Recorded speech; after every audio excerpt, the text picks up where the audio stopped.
Նիկոլ Փաշինյանի նկատմամբ բռնություն գործադրելու հրապարակային կոչ անելու համար տղամարդ է կալանավորվել։ Մեզ հայտնի դարձավ, որ վերջինս Շիրակի մարզից է։ Նա Արմեն Սարգսյանն է, որին մեղադրանք է առաջադրվել այն բանի համար, որ նա տեղեկատվական եւ հաղորդակցական տեխնոլոգիաների օգտագործման բռնություն գործադրելու հրապարակային կոչ է հնչեցրել Հայաստանի Հանրապետության վարչապետի նկատմամբ պայմանավորված իր քաղաքական հայացքներով եւ բռնությունը հրապարակայնորեն արդարացրել է։ Վերջինս նկատմամբ խափանամիջոց է ընտրվել կալանավորումը։ Ավելին մեզ հայտնի դարձավ, որ տղամարդուն մեղադրանք է առաջադրվել Հայաստանի Հանրապետության քրեական օրենսգրքի 330-րդ հոդվածի 2-րդ մասի 3-րդ կետով։ Անձի կամ անձանց խմբի նկատմամբ ռասայական, ազգային, էթնիկ կամ սոցիոլոգիական ծագումով, կրոնով, քաղաքական կամ այլ հայացքներով կամ անձնական կամ սոցիալական բնույթի այլ հանգամանքներով պայմանավորված բռնություն գործադրելու հրապարակային կոչը նման բռնությունը հրապարակայնորեն արդարացնելը կամ քարոզելը, ինչպես նաև այդ նպատակով նյութ կամ առարկա տարածելը, եթե բացակայում են 136-րդ, 151-րդ,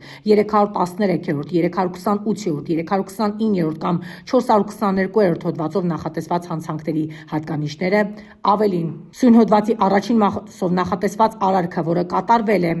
իշխանական կամ ծառայողական լիազորությունները կամ դրանցով պայմանավորված ազդեցությունն օգտագործելով կամ հրապարակայնորեն ցուցադրվող ստեղծագործությունների, զանգվածային լրատվության միջոցների կամ տեղեկատվական կամ հաղորդակցական տեխնոլոգիաների օգտագործմամբ պատժվում է տուգանքով 10 նպատիկից 30 նպատիկի չափով կամ հանրային աշխատանքներով 100-ից 200 ժամ տևողությամբ կամ որոշակի պաշտոն զբաղեցնելու կամ որոշակի գործունեությամբ զբաղվելու իրավունքից զրկելով 2-ից 5 տարի ժամկետով կամ ազատության սահմանափակմամբ առավելագույնը 2 տարի ժամկետով կամ կարճաժամկետ ազատազրկմամբ առավելագույնը 2 ամիս ժամկետով կամ ազատազրկմամբ առավելագույնը 3 տարի ժամկետով։ Վերոնշյալ դեպքով արդեն նախաքննության ավարտ է հայտարարվել եւ գործն ուղարկվել է դատարան։ Տղամարդը կալանավորված է։